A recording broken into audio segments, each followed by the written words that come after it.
Judges chapter 18. Now in those days Israel had no king, and the tribe of Dan was trying to find a place where they could settle, for they had not yet moved into the land assigned to them when the land was divided among the tribes of Israel. So the men of Dan chose from their clans 5 capable warriors from the towns of Zorah and Eshtaol to scout out a land for them to settle in. When these warriors arrived in the hill country of Ephraim, they came to Micah's house and spent the night there. While at Micah's house, they recognized the young Levite's accent, so they went over and asked him, "Who brought you here, and what are you doing in this place? Why are you here?" He told them about his agreement with Micah and that he had been hired as Micah's personal priest. Then they said, "Ask God whether or not our journey will be successful."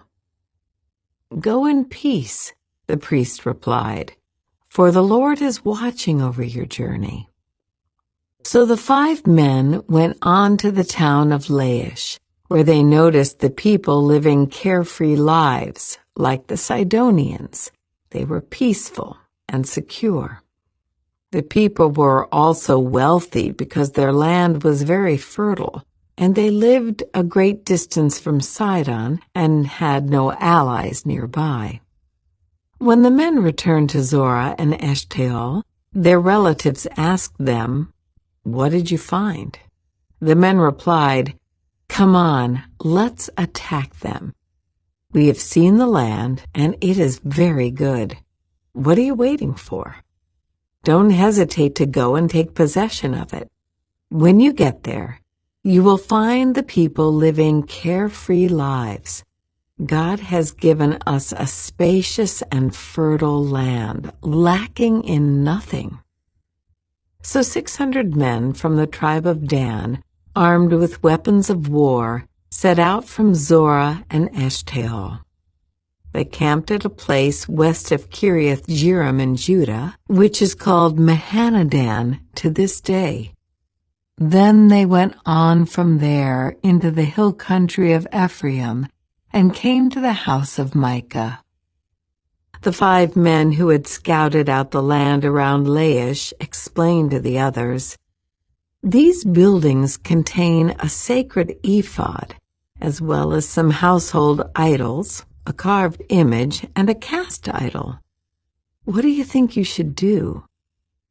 Then the 5 men turned off the road and went over to Micah's house, where the young Levite lived, and greeted him kindly.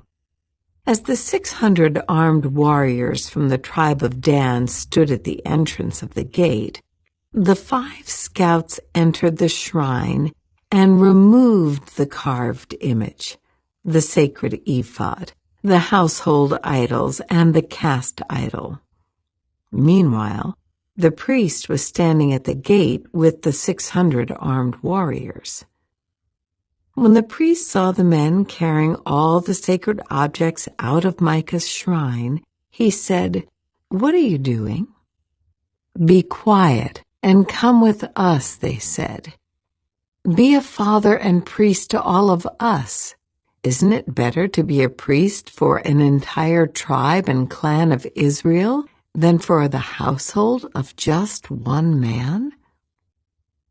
The young priest was quite happy to go with them, so he took along the sacred ephod, the household idols, and the carved image. They turned and started on their way again, placing their children, livestock, and possessions in front of them.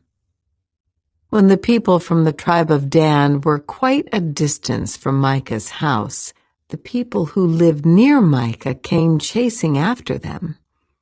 They were shouting as they caught up with them. The men of Dan turned around and said to Micah, "What's the matter?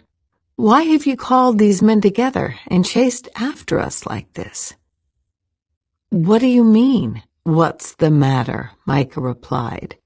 You've taken away all the gods I have made, and my priest, and I have nothing left." The men of Dan said, "Watch what you say.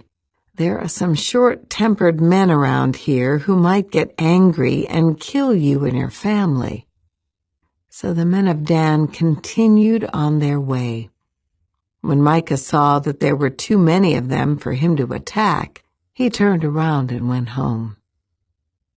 Then, with Micah's idols and his priest, the men of Dan came to the town of Laish, whose people were peaceful and secure. They attacked with swords and burned the town to the ground. There was no one to rescue the people, for they lived a great distance from Sidon and had no allies nearby. This happened in the valley near Beth Rehob. Then the people of the tribe of Dan rebuilt the town and lived there. They renamed the town Dan after their ancestor Israel's son, but it had originally been called Laish. Then they set up the carved image, and they appointed Jonathan, son of Gershom, son of Moses, as their priest. This family continued as priests for the tribe of Dan until the exile. So Micah's carved image was worshipped by the tribe of Dan as long as the tabernacle of God remained at Shiloh.